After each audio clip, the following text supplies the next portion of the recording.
Well, my first two books were books of poems, and then I accidentally wrote a book about motherhood in letter form. They're actually letters. And then I wrote a book of poems, and I thought all along all I would ever do was write poems. That's really what I wanted to do. Then I was kind of tricked into writing a novel with my husband, and my new book is a book of micro memoirs. So they're little tiny stories from my life, and the shortest ones are one sentence, and there's a lot that are one paragraph, and a couple that are a few pages. And with this book, I was interested in having the extreme compression of poetry, but also the truth-telling of nonfiction, and I also wanted to work more on the sentence. I kind of fell in love with the sentence. When I'm asked what advice I have for younger writers, I always tell them to read every day and also to try to memorize and recite poetry or passages of prose they love. I think it's a great way to train your ear by taking words that you love so much you just want to devour them and taking them into your body. I think there's nothing better that I've done for my ear. Actually, I started at the University of Arkansas getting my MFA. I would memorize a Shakespeare sonnet a month, and I went on to memorize other things, but I feel like it's an underappreciated art form, the art of memorization, but a really kind of powerful medicine.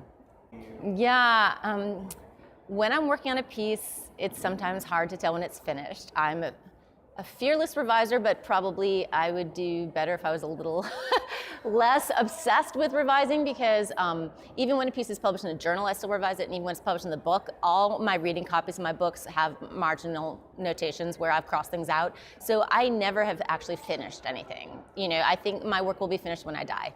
Oh no. Yeah. How do you feel? Yeah, do I resist the label of Southern writer? No way. I'm proud of it. And I'm originally from a suburb of Chicago. I just haven't lived there in so long. And really fell in love with the Southern literary tradition. And to me, there's a lot that the South has in common with Ireland, which is actually where my people are from back in the day.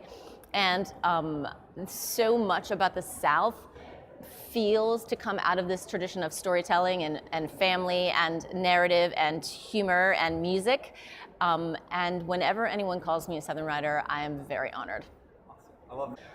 I've been teaching for a long time now. I started as a graduate assistant at the University of Arkansas, just slogging through comp and everything else, and went on and had a couple kind of short-term teaching positions, and now I'm a professor at the University of Mississippi, where I've been 13 years.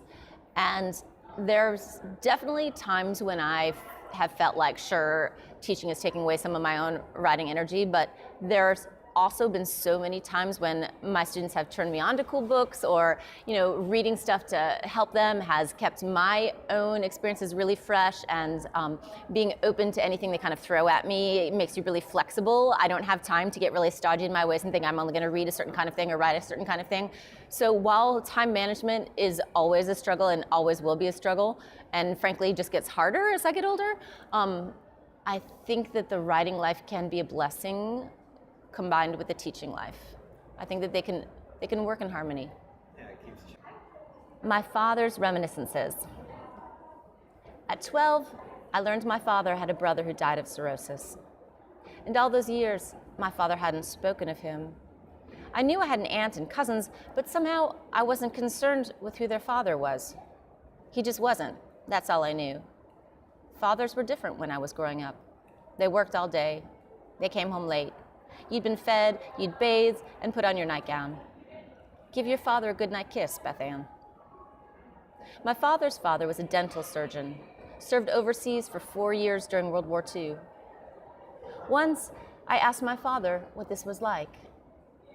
We managed, he said. But what was it like, I pressed, having your father gone for so much of your childhood? My father shrugged. We got used to it. But what was a day like? What did you do for fun? We played Japs. Jacks? You played Jacks? Japs. We played Japs. My friends in the building and I, we ran around, dunking into doors, crouching with invisible guns. Rat-a-tat-a-tat-tat-tat. We killed Japs all day. What was it like, having your father miss your childhood? Funny, I had to ask.